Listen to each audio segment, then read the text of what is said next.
అందరికీ నమస్కారం. మన పార్లమెంట్ సమావేశాలు ఈ నెల 1 నుంచి స్టార్ట్ అయ్యి 20 వరకు ఉంటున్నాయి. ఈ 1 వీక్లో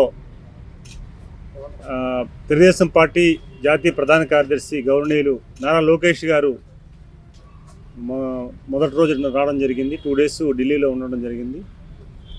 మన పార్లమెంట్ పరిధిలో ఉన్న ప్రధాన సమస్యల మీద వారి ఆధ్వర్యంలో కన్సల్ట్ మినిస్టర్లకి అందరం కూడా కేంద్ర మంత్రులు కలిసి వరకు ఒక ఉత్తరాలు ఇవ్వడం కూడా జరిగింది.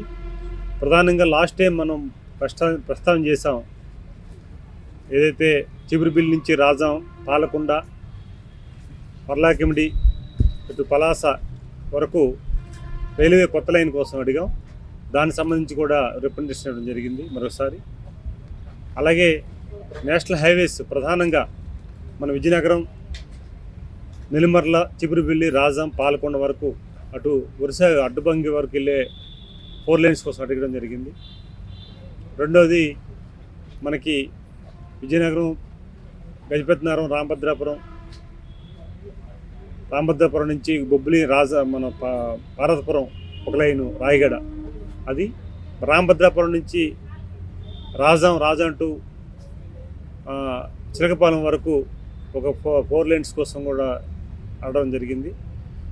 అలాగే సంగీత్ కళాశాల, మన విజయనగరం సంగీత్ కళాశాల సంబంధించి కూడా 1,50,00,000 రిలీజ్ చేయమని ముఖ్యమంత్రి గారికి మొన్న రిప్రజెంటేషన్ ఇవ్వడం జరిగింది. దాంతోపాటు కేంద్ర టూరిజం వాళ్ళకు కూడా అడగడం జరిగింది. అలాగే మన నియోజకవర్గం సంబంధించి ఇతర ప్రధాన సమస్యలు, సాగునీరు సంబంధించి ప్రధానంగా తోటపల్లి, మడ్డువలస, తారకరామ సాగరు, అలాగే నదుల అనుసంధానం మీద కూడా ఒక రిప్రజెంటేషన్ ఇవ్వడం జరిగింది. ఒకటిగా అన్నీ కూడా రిప్రజెంటేషన్లు ఇస్తూ మంత్రులను కలుస్తూ వాళ్ళని అడగడం జరిగింది. అలాగే మొన్నను పేరెంట్స్ మీటింగ్, ఆంధ్రప్రదేశ్లో జరిగిన పేరెంట్స్ మీటింగ్ కోసం కేంద్ర హెచ్ఆర్డి మినిస్టర్ గారు ధర్మేంద్ర ప్రధాని గారు కూడా అభినందించడం జరిగింది నారా లోకేష్ గారికి, రాష్ట్ర ప్రభుత్వానికి. ఎందుకంటే దేశంలోనే పేరెంట్స్ టీచర్స్ మీటింగు ఎక్కడ కూడా ఒక నమూనా తీసుకొని ఇలాంటి యాక్టివిటీ చేయలేదనేది మన అభిప్రాయం. గతంలో కూడా ఆయన అభినందనలు తెలిపారు. మొన్న కూడా జరిగిన అద్భుతంగా జరిగింది ఆ సమావేశానికి. మేము ఏదో ఒక ఇష్యూ మన రాజాం మనకి ఒక కేంద్ర విద్యాలయాన్ని అడిగాం, దాని మీద కలిసినప్పుడు వారు స్వయంగా చెప్పిన మాట అది. అభినందనలు తెలిపారు. బ్రహ్మాండంగా నారా లోకేష్ గారు అడ్మినిస్ట్రేషన్ బాగుంది, పేరెంట్స్ టీచర్స్ మీటింగు ఆంధ్రప్రదేశ్లో బాగా జరుగుతుంది, ఇది భారతదేశం స్ఫూర్తినిచ్చిందని వారు కూడా చెప్పడం జరిగింది. చాలా సంతోషం.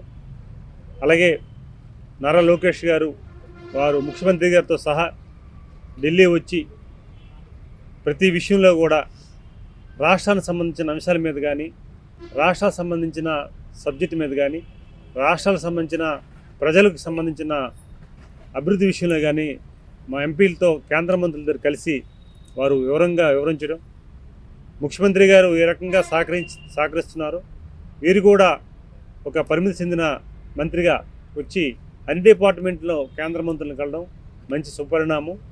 ఇప్పుడు మంచి ఒక టీం వర్క్ జరుగుతుంది. ఆ టీం వర్క్కి లోకేష్ గారు సహకరించడం ప్రజల తరపున వారికి ప్రత్యేకంగా ధన్యవాదాలు తెలియజేసుకుంటున్నాం. ప్రతి విషయంలో కూడా వారు అండగా ఉన్నారు. మూడోది, రాజకీయంగా జగన్మోహన్ రెడ్డి మన ప్రెస్ మీట్ మనం చూసాం. 4 గోళ్ల మధ్యలో నలుగురు జర్నలిస్టులతో 4 గంటలు ఆయన ప్రెస్ మీట్ ప్రస్తావించే విషయాన్ని ఒకసారి మనం మాట్లాడుకోవాలి. ప్రజానీకం తెలియాలి. ప్రజానీకం తెలియకంటే కాదు, తెలిసేవారు ప్రతిపక్షం ఒకంట 11 సీట్లు పరిమితం చేశారు. అయితే కొన్ని విషయాలు కూడా 100 అబద్ధాలు, ఒక అబద్ధాన్ని 100 సార్లు మాట్లాడినా అది నిజం చేయడానికి ప్రయత్నం చేస్తున్న విషయాన్ని కూడా ప్రస్తావన చేసుకోవాలి.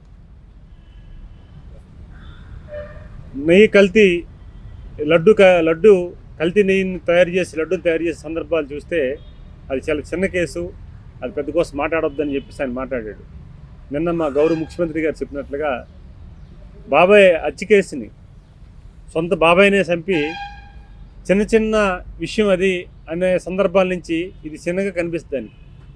అలాగే ప్రతి సందర్భంలో కూడా ఆయన మాట్లాడే తీరు మనం చూసాం. 4 గంటలు 4 గంటలు కూర్చుని ప్రెస్ మీట్ కూడా నలుగురికి ప్రజలకు ఉపయోగపడే ఒక సంస్కారమైన మాట కానీ, లేకపోతే ప్రజా ప్రయోజనంగా సంబంధించిన మాట కానీ, లేదా ప్రభుత్వానికి మంచిగా సూచించే మాట కానీ అందులో లేదు. అంత వ్యక్తిగతంగా విమర్శలు, వ్యక్తిగతమైన ఆవేశాలు, ప్రజలను మభ్యపెట్టే మాటలు, ప్రజలు ఇబ్బంది కలిగే మాటలు, బాబు గారిని వ్యక్తిగతంగా విమర్శించే విషయాలు మనం చూసాం.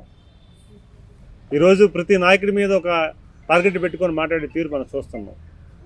నేను అంటున్నది, ఒక వార్డు నెంబర్ అయితే ఒక వార్డు నెంబరు ఆ వార్డు సంబంధించిన ప్రజల సమస్యల మీద ఏ రకంగా అధ్యయనం చేసి డిస్కస్ చేయాలి, ఒక సమావేశంలోకి వెళ్ళి బోర్డు మీటింగ్కి వెళ్ళి, పంచాయతీ బోర్డు మీటింగ్ అయినప్పుడు ఆ సర్పంచ్ దగ్గర, సెక్రటరీ దగ్గర ఏ ప్రపోజల్ పెట్టాలి, ఎలా మాట్లాడాలి, లేకపోతే అధికారులతో ఏ రకంగా డిస్కస్ చేయాలి అనేది ఒక ఆలోచన ఉంటుంది. 5 సంవత్సరాలు ముఖ్యమంత్రి చేసి పూర్తిగా ఈ రాష్ట్ర ప్రజలు ప్రయోజనాల కోసం కానీ, లేకపోతే నేను పార్టీకి అధ్యక్షుడనే విస్మరించి మర్చిపోయి ఆయనంతా కూడా ఒక లైన్లో వెళ్తున్న విషయం మనం చూస్తున్నాం. బెంగళూరు ప్యాలెస్కి వెళ్తాడు, తాడేపల్లి ప్యాలెస్కి వస్తాడు తప్ప రెండో ఆలోచన అయితే లేదనుకుంటే ఎక్కడైనా ఏదో ప్రమాదం జరిగితే శివరాజ్యం చేయడానికి సిద్ధమైపోతాడు తప్ప ప్రజలు అట్లీస్ట్ నాకు పులివెందుల ప్రజానీకం ఎమ్మెల్యే గెలిపించారు, వారి కోసమైనా సభలోకి వచ్చి అసెంబ్లీకి వెళ్ళి వారి సమస్యల మీద మాట్లాడాలి, లేదు 5 సంవత్సరాల్లో ముఖ్యమంత్రికి అవకాశం ఇచ్చారు రాష్ట్ర ప్రజానీకం, వారి కోసమైనా వెళ్ళి మాట్లాడాలని ఆలోచన లేదు. ఎప్పుడో ఆయనకి అవకాశం వస్తే బుద్ధి పుడితే ప్యాలెస్లో అక్కడ స్పెషల్ మీట్ ఎక్కుతాడు, బెంగళూరులో ప్యాలెస్కి వస్తాడు, తాడిపల్లి 4 గోడల మధ్యలో నలుగురితో మాట్లాడి, ఎంపిక చేసిన జర్నలిస్టులతో మాట్లాడి 4 విషయాలు మాట్లాడి ఆయన మూవ్ అవుతాడు. అది కూడా ఏంటంటే చూడండి, మీరు గత 16 నెలలు కానీ 18 నెలలు కానీ ప్రెస్ మీట్ ఎప్పుడైనా మీరు గమనించండి మిత్రులారా, ప్రజానీకం కూడా గమనించమని చెప్తున్నాను. ఒకటే, ఎప్పుడు కూడా చంద్రబాబు నాయుడు గారి మీద వ్యక్తిగత ఆరోపణలే, వ్యక్తిగత అసూయే. ఎందుకంటే ఈరోజు చంద్రబాబు నాయుడు గారు ఎలా ఉన్నారంటే, ఇన్ని నేల మీద ఉండి ఆకాశం మీద ఉమ్ము వస్తారు కదా ఎవరైనా, అది ఎవరి మీద పడుతుంది? ఆయన మీద పడుతుంది. ఇప్పుడు ఆ స్టేజ్లో ఉన్నాడు చంద్రబాబు నాయుడు గారు. ప్రజలు అంత అవకాశం ఇచ్చారు, ప్రభుత్వాలు ఇచ్చాయి, సంస్థలు ఆయన గౌరవిస్తున్నాయి, వ్యవస్థలు అతను రెస్పెక్ట్ చేస్తున్నాయి. ఈరోజు దేశ విదేశాలు ఉన్న ప్రముఖులందరూ కూడా గౌరవిస్తున్నారు. అడ్మినిస్ట్రేటర్గా ఆయన బెస్ట్ అడ్మినిస్ట్రేషన్ అని, మేము వాళ్ళ పనిచేయాలని ఒక మోడల్గా తీసుకోవాలని చాలామంది మాట్లాడుతున్నారు. మొన్న మేము బీహార్ వెళ్తే నితీష్ కుమార్ గారిని కలిసినప్పుడు వారు చెప్తున్నారు లోకేష్ గారికి, మేము పెద్ద ఆయన సీఎం గారిని మేము ఫాలో అవుతున్నామని చెప్పేసి అన్నారు. సాక్షాత్ ప్రధానమంత్రి గారు చెప్పారు, టెక్నాలజీ విషయంలో చంద్రబాబు నాయుడు గారు మేము అడ్వాన్స్గా ఉంటారు, మాతో పాటు మాకంటే ఎక్కువగా అడ్వాన్స్గా ఉంటారండి. అలాంటి సందర్భాలు చూసి జగన్మోహన్ రెడ్డి గారు వ్యక్తిగత విమర్శలు చేస్తున్నారు బాబు గారి మీద.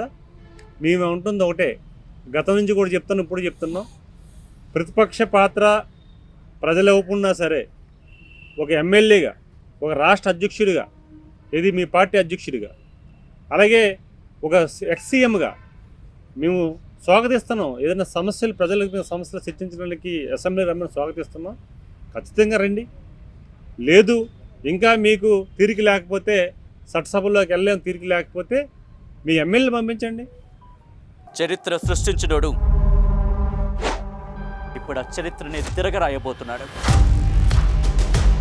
అబద్ధాల గోడల్ని బద్దలు కొట్టి నిజాలను రాగా మీ ముందుంచబోతున్నాడు. నిజమైన వార్తల కోసం వెంటనే డౌన్లోడ్ చేసుకోండి రా యాప్ని.